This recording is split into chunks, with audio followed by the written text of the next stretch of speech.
සුබ දවසක් හැමෝටම. ඉතින් අදත් ලස්සන ව්ලොග් එකක් අරගෙන ආවා. අද අරගෙන ආවේ මගේ හෙල්ති මෝර්නින් රුටින් එක.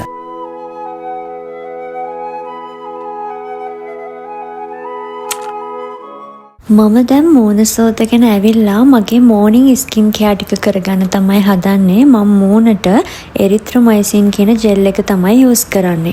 ඒක පිම්පල්ස් වලට ගොඩක් හොඳයි. මම අද මෝර්නින් ඩ්‍රින්ක් එක විදිහට බොන්නේ උළුහල් වතුර එකක්. මේක බඩ අඩු කරගන්න, ඒ වගේම කෙට්ටු වෙන අයටත් ගොඩක් හොඳයි. අපි මේක රෑ තමයි හදාගන්න ඕනේ. උදේට බොන්න උළුහල් ටිකට උණු වතුර ටිකක් දාලා වහලා තියලා උදේම බොන්න ඕනේ. මේක ඩයබටික්ස් තියෙන අය බොනවා නම් ටිකක් පරිස්සම් වෙන්න ඕනේ. ෂුගර් ලෙවල් එක එහෙම වෙන්න පුළුවන්.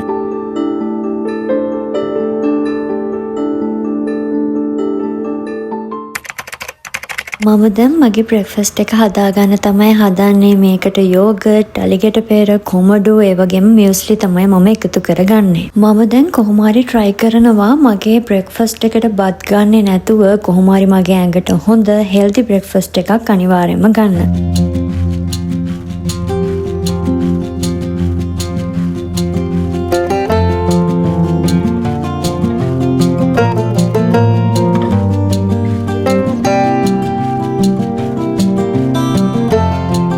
බ්‍රෙක්ෆාස්ට් එක අරන් ටිකක් වෙලා ඉඳලා දැන් හෝම් වර්ක්අවුට් ටිකක් කරන්න තමයි හදන්නේ.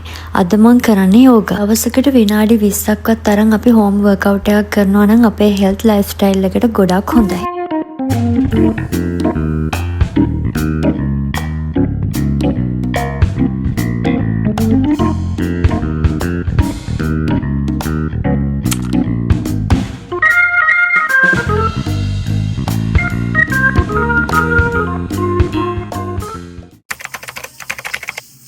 දැන් ඉතින් දාඩිය දාලා තියෙන හින්දා මං වොෂ් එකක් දාගන්න තමයි හදන්නේ. අද මගේ ෆුල් බොඩි ස්ක්‍රබ් කරන දවස. ඉතින් මට හිතුණා අන්ඩාම්ස් ඒ වගේම අපේ ශරීරයේ තියෙන අඳුරු පැහැවලට මං කොහොමද කෙයා කරන්න කියලා ඔයාලත් එක්ක ෂෙයා කරගන්න. මුලින්ම ඉතින් අපි හොඳටම අපේ බොඩි එක පිරිසිදු කරගන්න ඕනේ. ඔයාලා පාවිච්චි කරන බොඩි වොෂ් එකක් නැත්නම් සබන් එකකින්. මම පාවිච්චි කරන්නේ මෙන්න මේ විටමින් C කියන සෝප් එක. හැබැයි මම මේක සතියකට එක දවසයි පාවිච්චි කරන්නේ.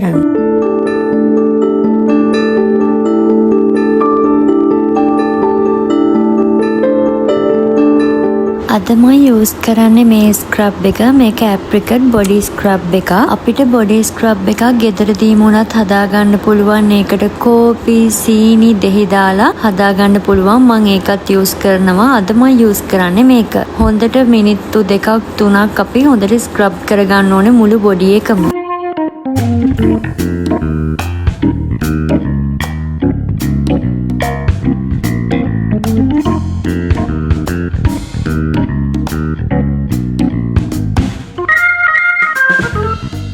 බොඩි ස්ක්‍රබ් එකක් අපිට සතියකට සැරයක් කරන්න පුළුවන්. මම අන්ඩාම් ෂේව් තමයි කරන්නේ දැන් ගොඩක් දවසක ඉඳලා. මොකද මට වැක්ස් කරන්න බෑ, ටිකක් ඇලර්ජි වෙන්න වගේ බලන නිසා. මුලින්ම හොඳට එතන පිරිසිදු කරගෙන ඊට පස්සේ අපි හොඳට එතන ස්ක්‍රබ් කරගන්න ඕනේ. අපි සතියකට සැරයක්වත් ස්ක්‍රබ් කරනවා නම් අපේ රෝම ඝනව වැවෙන එකත් අපිට අඩු කරගන්න පුළුවන් වෙනවා. ස්ක්‍රබ් කරගත්තට පස්සේ තමයි මං අන්ඩාම් ෂේව් කරගන්නේ. මේ වගේ රූටින් එකක් ඔයාලා සතියකට සැරයක් කරනවා නම් අපිට මේ ඩාර්ක්නස් ගතිය අඩු කරගන්න පුළුවන් වෙනවා. අනිවාර්යයෙන්ම ඔයාලගේ ඇඟ හොඳට මොයිස්චරයිසර් කරගන්න ඕනේ ඊට පස්සේ.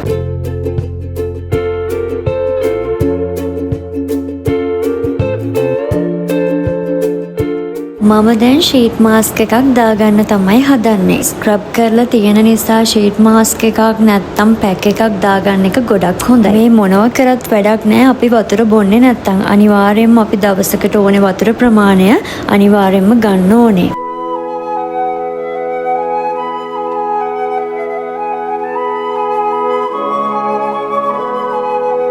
මම දැන් කේක් එකක් හදන්න තමයි හදන්නේ. මේක මචා කේක් එකක්.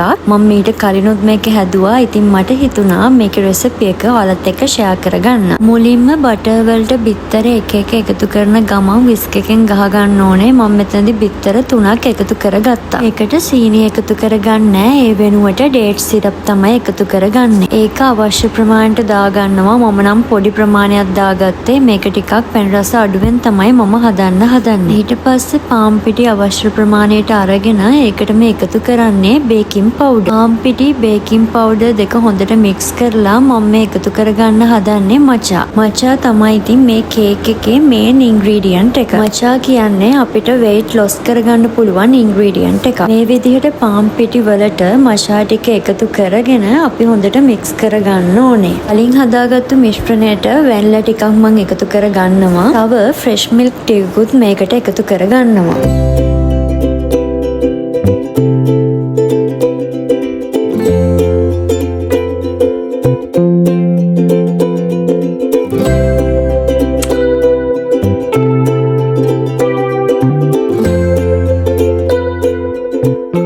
විදිහට බේක් කරගන්න භාජනයට හොඳින් මම බටර් ගා ගන්නවා. මේ වගේ උකු ගතියට ආවහම හරි. මම මේකට තව බ්ලූබෙරීස් එකතු කරනවා. එතකොට තවත් මේක රසයි.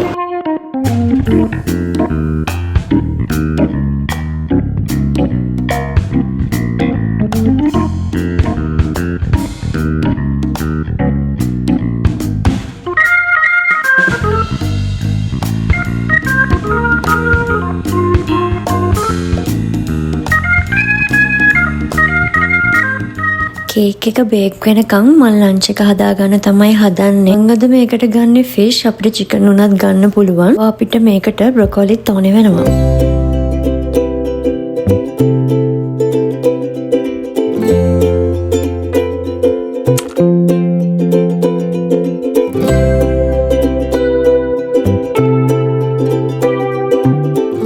මුලින්ම මාළුවෙකට දාගන්න දේවල් දාලා මැරිනේට් කරලා පැත්තකින් තියාගන්න. ඊට පස්සේ බ්‍රොකෝලි වලට ලුණුයි ගම්බිරිසුයි දාලා හොඳට මික්ස් කරගන්න තමයි තියෙන්නේ. බ්‍රොකෝලි ටික ඔයාලට මෙතනින් තම්බලා ගන්නත් පුළුවන්. නැත්නම් මේක oven එක එයා ෆ්‍රයි එක වගේ දාලා ෆ්‍රයි කරලා ගන්නත් පුළුවන්.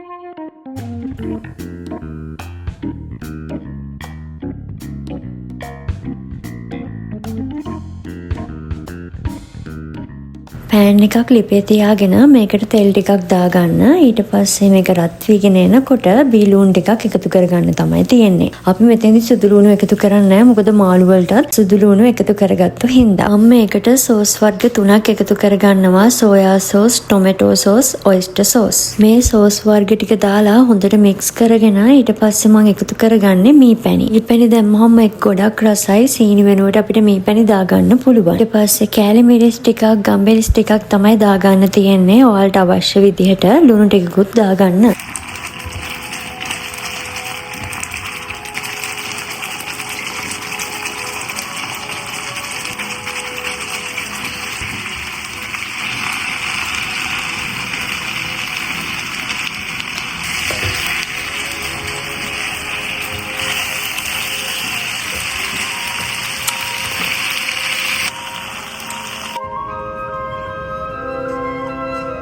මේ තියෙන ඉතින් මගේ මචා කේක් එක. මේක හරිම රසට තිබ්බා.